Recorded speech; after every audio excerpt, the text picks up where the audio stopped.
జూపల్లి కృష్ణారావు గారు మరి ఇక్కడ మొత్తం కొల్లాపూర్ నియోజకవర్గంలో బీఆర్ఎస్ పార్టీ తరఫున నిలబడ్డటువంటి ఏ నాయకుడైనా సరే మరి వారి మీద కక్ష కట్టి చిన్నదైనా పెద్దోళ్ళైనా ఒక ఫేస్బుక్ లో చిన్న పోస్ట్ పెట్టినా లేకపోతే ఏదైనా నిలబడి ప్రశ్నించినా ఏది అడిగినా కూడా కేసులు పెట్టి ఇబ్బంది పెడుతున్నటువంటి పరిస్థితి ఉన్నది.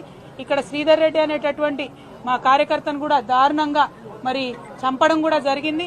అయినప్పటికీ ముఖ్యమంత్రి సొంత జిల్లా అయిన జూపల్లి కృష్ణారావు గారు మంత్రివర్గంలో ఉన్నప్పటికీ కూడా పోలీసు వాళ్ళు ఆ కేసు మీద పురోగతి లేకపోవడం అన్నది చాలా దారుణం. అంటే కేవలం ప్రభుత్వానికి హంతకులకు కొమ్ముగాస్తున్నారు తప్పితే ప్రజల పక్షాన మీరు నిలబడలేరన్న విషయం ఇవాళ తెలుస్తా ఉన్నది. అందుకే మేము మళ్ళా ఒకసారి చెప్తా ఉన్నాం, జూపల్లి కృష్ణారావు గారు మీరు ముందు నియోజకవర్గానికి రండి. మీరు టూరిజం మంత్రి కాదు, టూరిస్ట్ మంత్రి లెక్క వ్యవహారం చేస్తున్నారు.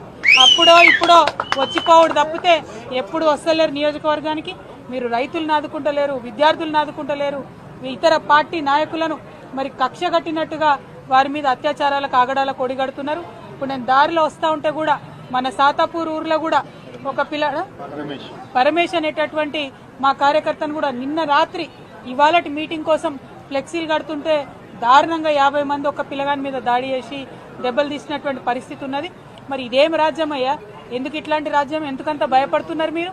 ప్రశ్నలకు భయపడితే ఎట్లా? మేము మీకు ఎదురొడ్డి ఉద్యమం చేసి నీతి నిజాయితీతో కొట్లాడి తెలంగాణ తీసుకొని రాలేదా? మీరు కూడా అదే చేయండి. మీరు ప్రభుత్వంలో ఉన్నారు, ప్రజలు మెచ్చే పని చేయండి తప్పితే ప్రతిపక్షాల మీద దాడి చేస్తే మీకేం రాదు.